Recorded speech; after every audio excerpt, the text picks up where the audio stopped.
Welcome to Love Lies Chronicles. I'd love to know what you think. Every comment helps me make the next story better. Subscribe to stay tuned. Last Tuesday evening, I walked into my home office and discovered my wife was planning another test. Not a small one this time. Not like the fake emergency text at 2 in the morning or the mysteriously lost wallet. This was going to be her masterpiece. A fake job offer across the country, designed to see if I'd beg her to stay. The worst part? I heard the whole thing. I'd been working late from home, doors slightly open, when Amanda's voice drifted in from the living room. She was on speakerphone. I got up to tell her I was ordering dinner, but stopped cold in the hallway when I heard Whitney's voice. So did you do the fake emergency at work today? Did he drop everything to come get you? My hand froze on the doorframe. I chickened out, Amanda said. What if he gets mad that it wasn't real? Trish's voice chimed in. That's the whole point. If he gets mad, you know he doesn't actually care about your well-being. My ex never passed a single test I gave him. I stood there, hidden from view, as Whitney continued. Amanda, you've been too soft on him. The late-night text test, the lost wallet scenario, the fake friend crisis. He passed all of them, but you're not making them hard enough. You need to create something bigger, something that forces him to choose between you and literally anything else. My jaw clenched. Those weren't real emergencies. They were tests. All of them. I just want to know he'd fight for me. Amanda said, her voice uncertain, that I'm his priority. Then this weekend, Whitney said, tell him you got offered a job across the country. Say you're seriously considering taking it. Watch how hard he fights to keep you here. If he loves you, he'll do anything to make you stay. Trish laughed. Ooh, and I'll help you stage an apartment viewing video call. We can make it look so real. That feels like a lot, Amanda said. You said you needed to know where you stood, Whitney replied. This is how you find out.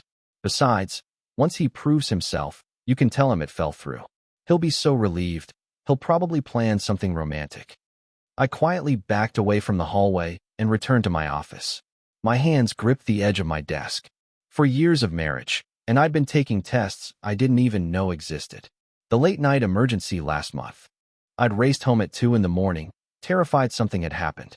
She'd been sitting on the couch, perfectly fine, claiming she'd just needed to know I'd come. The lost wallet in September. I'd canceled an important business dinner to help her search for it. Later, she'd found it at Whitney's house. I thought it was an accident. The friend crisis that never materialized. The sudden illness that disappeared. The car trouble that wasn't real. All tests. All manipulations. All designed by Whitney and Trish to see if I'd perform on command.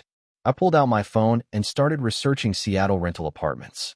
If Amanda wanted to play games about leaving, I'd show her what it actually looked like when someone chose to walk away. But I wouldn't confront her. Not yet. I'd let her run her test. And I'd run one of my own. I spent the next hour going through my memory, cataloging every strange incident. The time she'd called crying from a parking lot, saying she felt unsafe. I'd left a meeting and driven across town. She'd been fine when I arrived. The weekend she'd insisted we cancel our anniversary trip because she was feeling anxious about us. We'd stayed home and talked for hours. By Sunday, she seemed content. Now I wondered if that had been a test too. Every time I'd dropped everything, I'd thought I was being a good husband. Instead, I'd been performing on command. Wednesday, I texted Owen. Need to talk. Free for lunch tomorrow? He replied immediately. Always. Everything okay? Not really. I'll explain tomorrow. Thursday afternoon, I met Owen at a burger place in Ballard. We'd been friends since college. He knew me better than almost anyone. You look terrible, he said as I sat down. Amanda's been testing me. He frowned. Testing you how? I told him everything.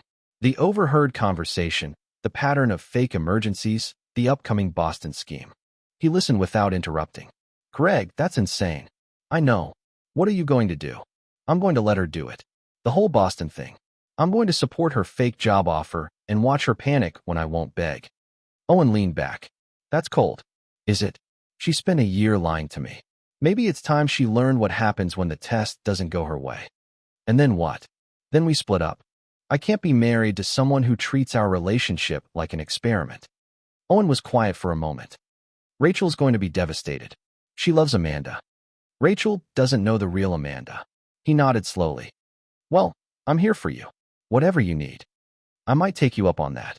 Friday evening, Owen texted. Rachel and I are thinking about you. Dinner next week at the Walrus? I stared at my phone.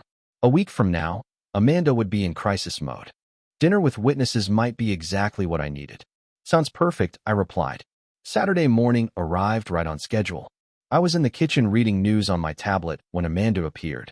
She was wearing her gray sweater, the one she always wore when she wanted to appear vulnerable. She'd rehearsed this. Greg, we need to talk about something important. I looked up calmly. Sure. What's on your mind? You know how I've been feeling a little unfulfilled lately? She paused. Well, something happened at work. I got offered a position. In Boston. It's a huge opportunity. Nearly double my salary, leadership role, everything I've been working toward. Boston. That's across the country. I know. I wasn't looking for anything, but they headhunted me. And Greg, it's an incredible offer. I nodded slowly. When would you start? She blinked. This wasn't going according to plan. Well, I need to be there in 4 weeks if I accept it. 4 weeks. That's fast. I haven't decided anything yet, but I wanted to talk to you about it because obviously this affects both of us. It does. So what are you thinking? Are you leaning toward taking it? I don't know. Her voice rose slightly. Don't you have an opinion about this? Of course I have opinions, but this is your career. It sounds like an amazing opportunity. Nearly double the salary. That's life-changing money. But what about us? About our marriage? What about it? We'd be on opposite sides of the country. I set down my tablet. Not necessarily. I mean, if you're taking a job in Boston, presumably you'd be moving to Boston. And you'd just let me go? Let you? Amanda, you're not a possession. If you want to take this job, you should take it. I'm not going to stand in the way of your career. Her face went pale. So you wouldn't come with me? To Boston? I haven't really thought about it. Would you want me to come with you? Of course. You're my husband. Right, but you didn't mention that option. You said I got offered a job, and I'm thinking about taking it. You didn't say we got an opportunity, or I want us to move. So I assumed this was your decision to make. You're being deliberately obtuse. I'm being practical. Let's think this through logically. You take the job in Boston. What happens then? That's what I'm asking you. Well, I have a job here. I'm in the middle of a major project that runs through next March. So in the short term, we'd be long distance. You're talking about our marriage being long distance like it's a work assignment. Isn't this job offer what you want? I want you to care that I might be leaving. I stood up. I do care. I care that my wife has an incredible career opportunity. I care that she's being offered life-changing money. And I care that she's talented enough to be headhunted for a leadership position. This is huge, Amanda. You should be celebrating, not worrying about what I think. Her phone buzzed on the counter. Whitney calling. She ignored it. This isn't how this conversation is supposed to go. How is it supposed to go? You're supposed to have a reaction. I am having a reaction. I'm supportive of your career aspirations. What reaction did you expect? She was near tears now. I don't know. Something more than just okay. Move across the country, bye? I never said bye. I said we'd figure it out. Long-distance relationships work for lots of people. I can't believe you're being so calm about this. Would you prefer I be upset? Because I can be upset if that would help you feel better about your decision. She stormed upstairs. I picked up my tablet and continued reading. Her phone buzzed twice more. Call me, from Whitney.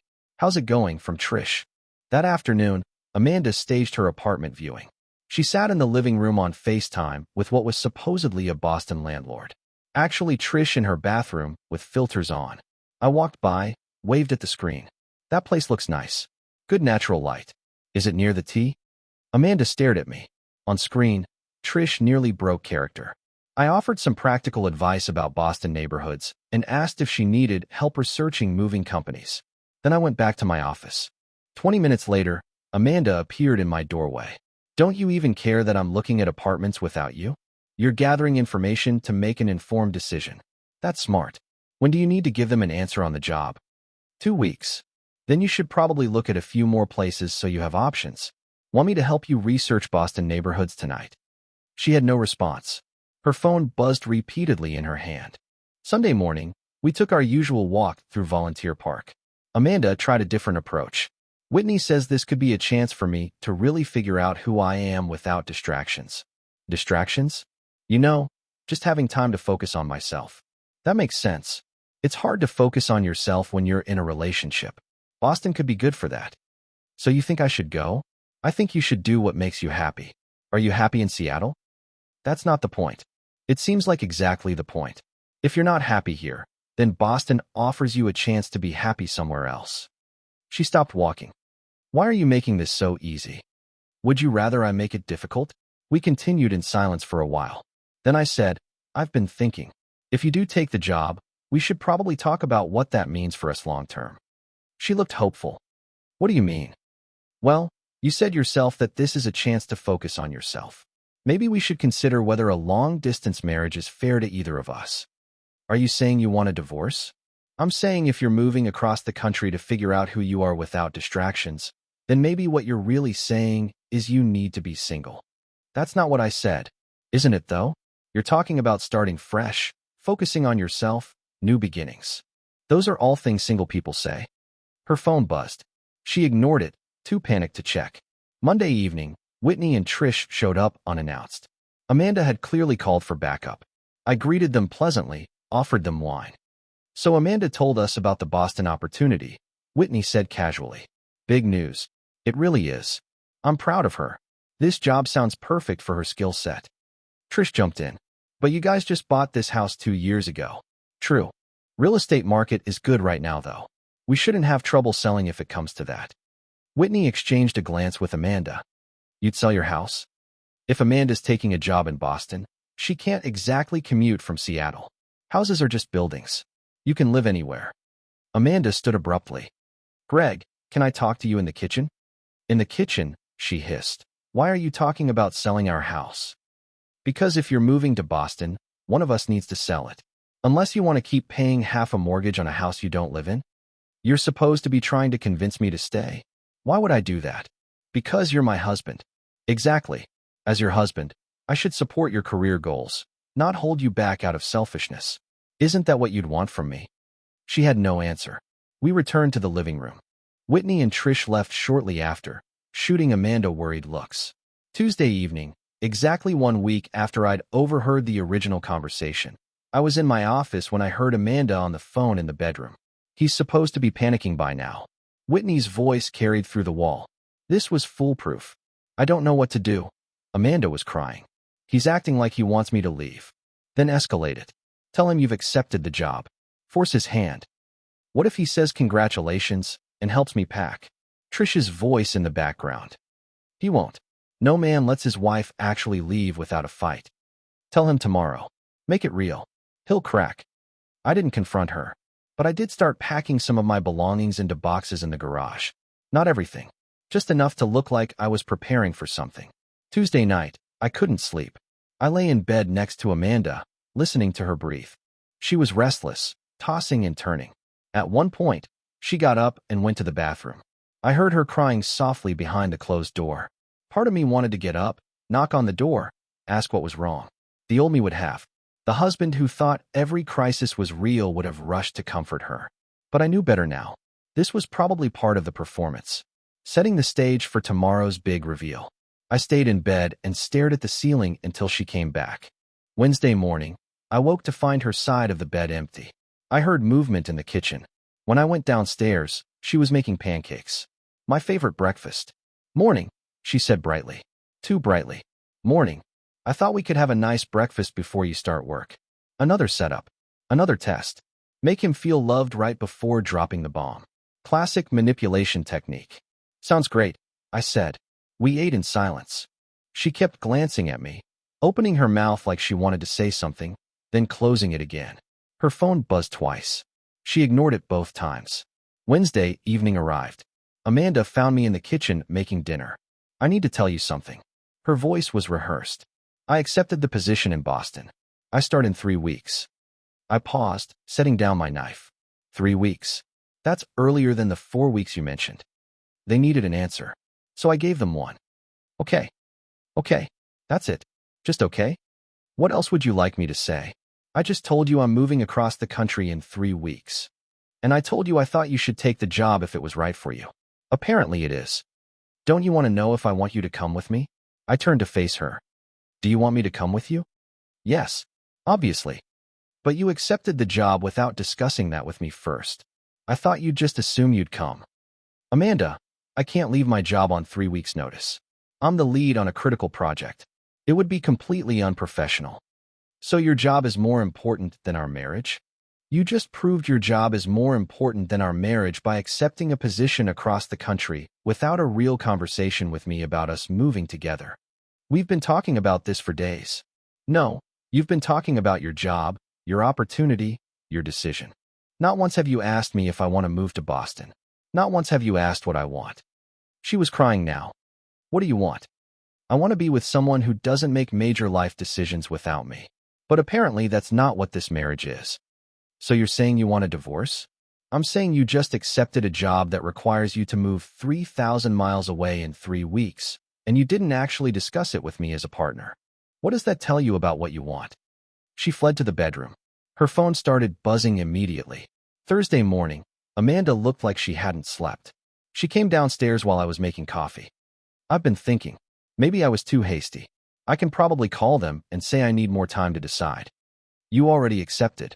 I can unaccept. People do it all the time. That would be unprofessional. You'd burn a bridge with a major company. But if it saves our marriage? I turned to her. Does our marriage need saving, Amanda? What? You've spent the last week making plans to move across the country, looking at apartments, accepting job offers. At what point in that process did you think I should really fight for my marriage? I thought you'd fight for it.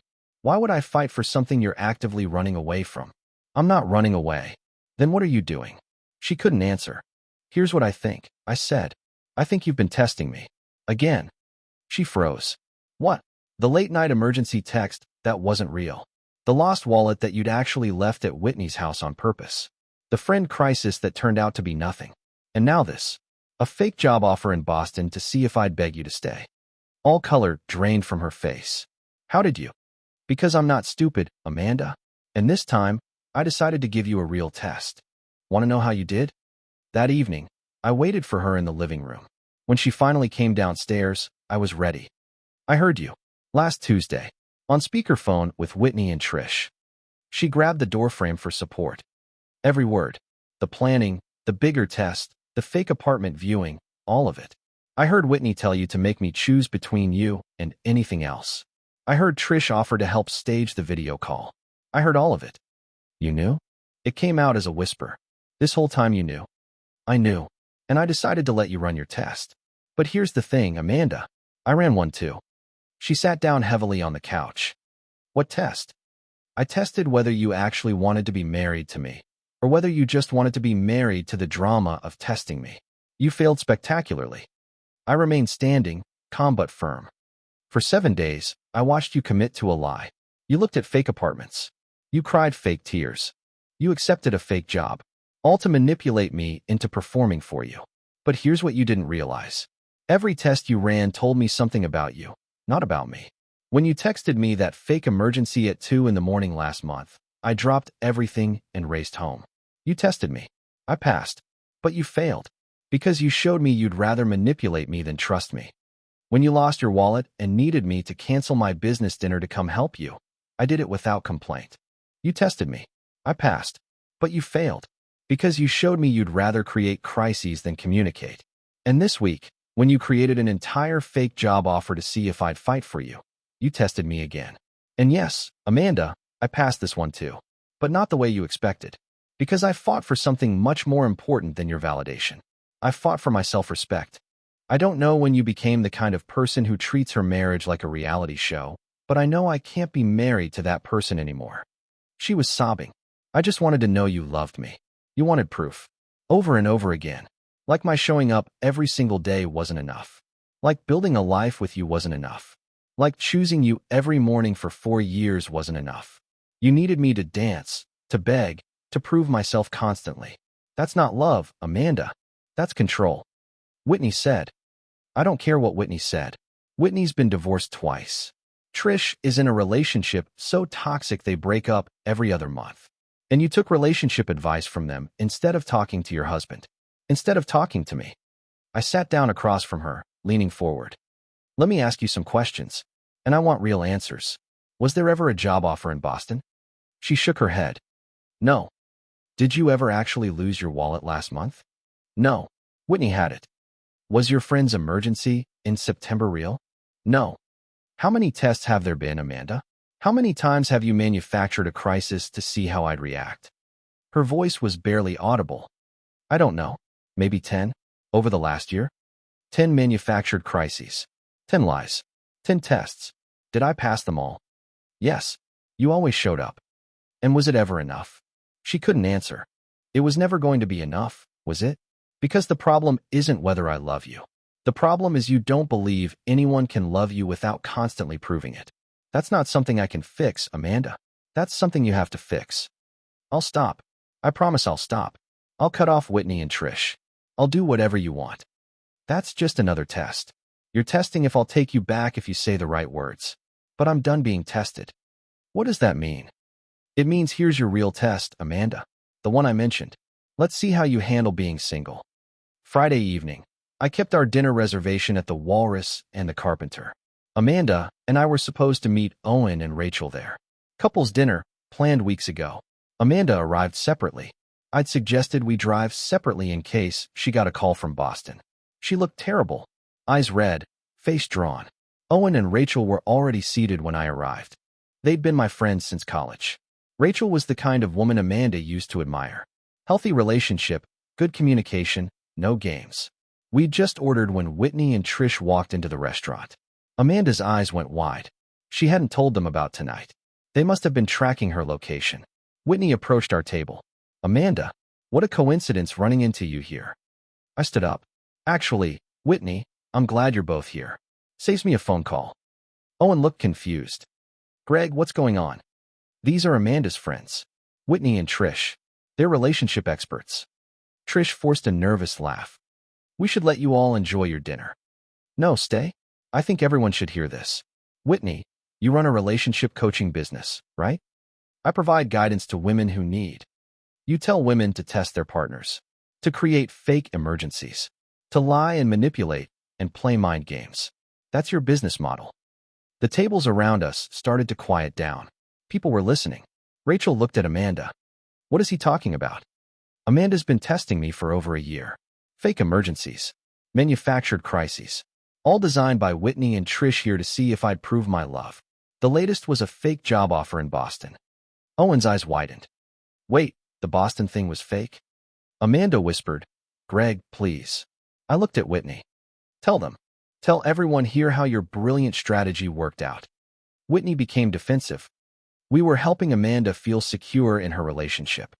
By teaching her to lie to me, by encouraging her to manipulate me, by turning our marriage into a social experiment. Other diners were openly watching now. Rachel turned to Amanda, her voice sharp. You've been faking emergencies? Amanda, I drove you to the hospital in September when you said you needed Greg but couldn't reach him. Trish stammered. That was just to see if. Are you kidding me? Rachel's voice rose. I left my daughter's recital because you texted me frantically that something was wrong. You used me to manipulate your own husband? Whitney tried again. Everyone tests their partners. It's normal. Owen stood up. It's psychotic. Who does that? I looked directly at Whitney and Trish. Here's what's going to happen. You're going to stay away from Amanda. No more calls, no more advice, no more anything. Because this is where your brilliant strategies led. To the end of her marriage. You can't tell us. Actually, he can, Owen said. And I'm backing him up. You two manipulated my friends. Get out of here before I call the manager. Whitney and Trish left quickly. Several diners stared at them as they passed. Rachel turned to Amanda. You need help. Real help. Not whatever toxic garbage they were feeding you. Amanda looked at me. Can we talk? Outside. There's nothing left to say, Amanda. I told you yesterday. I'm done being tested. Owen, Rachel, I'm sorry for ruining dinner. This is on me for not canceling. Rachel shook her head. Greg, you didn't ruin anything. Are you okay? I will be. I left cash for the bill and walked out. Behind me, I heard Rachel stop Amanda from following. Let him go. You've done enough. Amanda tried to apologize 17 times over the next 3 days. Texts, emails, voice messages. Each one promised change, begged for another chance, swore she'd cut Whitney and Trish out forever. I responded once. Actions over words, Amanda. But this time, the actions that matter are mine. I moved into Owen's spare room, while Amanda stayed in the house. We agreed to sell it. Neither of us wanted to live there anymore, surrounded by the ghost of fake emergencies and manufactured tests. 3 days after the restaurant, Amanda called Whitney. She was desperate for advice on winning me back.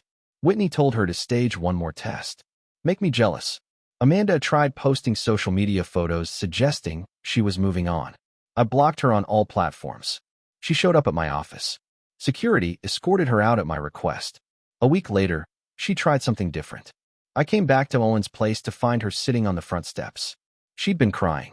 How did you know I was staying here? I guessed. Owen's your best friend. She stood up. Please, Greg. Just 5 minutes. Amanda, this isn't healthy. I found a therapist. A real one. I've been 3 times already. She's helping me understand why I did what I did. That's good. I'm glad you're getting help. She said my abandonment issues from my parents' divorce made me terrified of losing you. So I kept testing to convince myself you'd stay. That makes sense. Don't you see? It wasn't about not trusting you. It was about not trusting that anyone would stay. I looked at her tired face, the dark circles under her eyes. Part of me felt sympathy. But sympathy wasn't enough to rebuild what she'd broken. Amanda, I understand why you did it. But understanding doesn't change what happened. You spent a year lying to me. You trusted Whitney and Trish more than you trusted your own husband. That's not something 3 therapy sessions can fix. So that's it. You won't even try? I tried for 4 years. I showed up every time you called. I dropped everything when you needed me. I was trying, Amanda. You just didn't see it because you were too busy testing me. She wiped her eyes. I don't know how to fix this. You can't. That's what I'm trying to tell you. Some things, once broken, can't be put back together. She nodded slowly and walked back to her car. I watched her drive away, feeling nothing but relief. She contacted Rachel, begging her to mediate.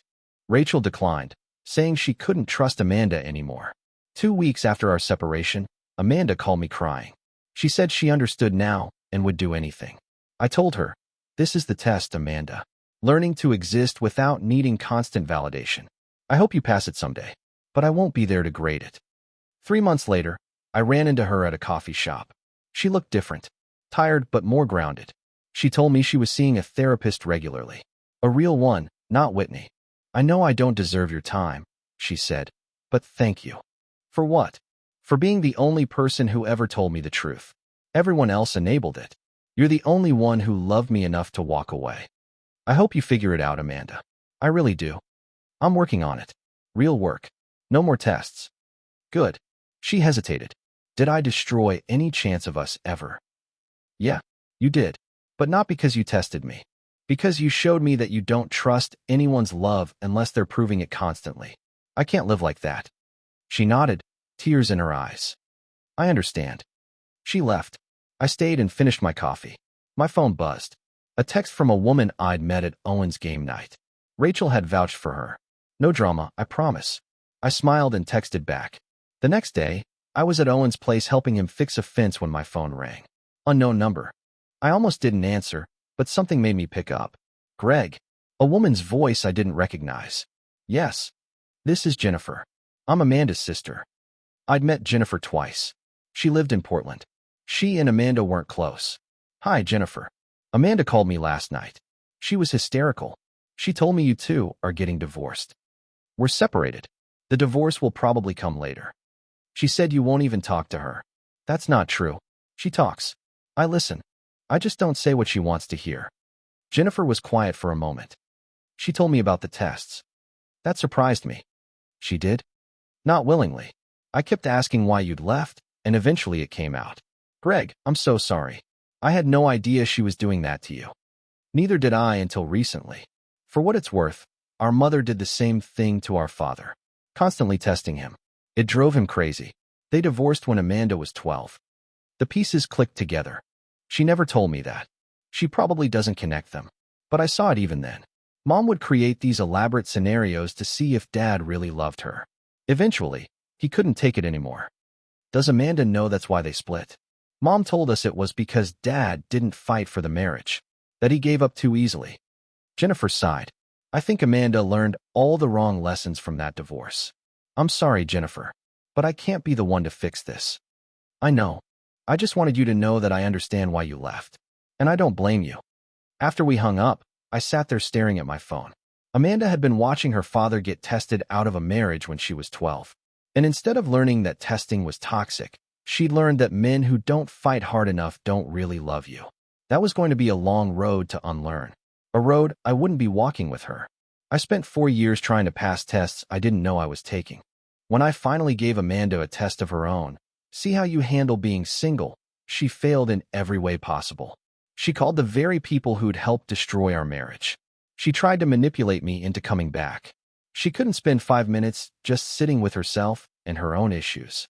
But here's the thing about tests and relationships. If you need them, you've already failed. Real love isn't about proving yourself over and over. It's about showing up. And when someone makes you audition for the role of their partner constantly, they're telling you they don't see you as a partner at all. Amanda taught me something valuable, just not what she intended. She taught me that the most loving thing you can do sometimes is refuse to play the game. That walking away with your dignity intact is worth more than winning someone's approval through performance. Some relationships can't survive honesty. Ours couldn't survive her needing me to prove myself more than she needed to be honest with herself. The test that broke everything wasn't the fake job in Boston. It was the real test of character that both of us faced. I passed by knowing my worth and refusing to accept less than honest partnership. She failed by proving that she valued the drama of testing more than the peace of trusting. In the end, the only test that mattered was the one she set for herself. And when faced with being alone with her own insecurities instead of projecting them onto me, she discovered she wasn't ready to pass it. That's not my responsibility to fix. Not anymore. Some people test you because they don't trust themselves. The healthiest response isn't to pass their tests. It's to refuse to take them at all. Because the moment you start proving your love on demand, you've already lost the relationship you thought you were fighting for. Dear listeners, that's our ending. If it resonated, subscribe to support the channel. See you next time.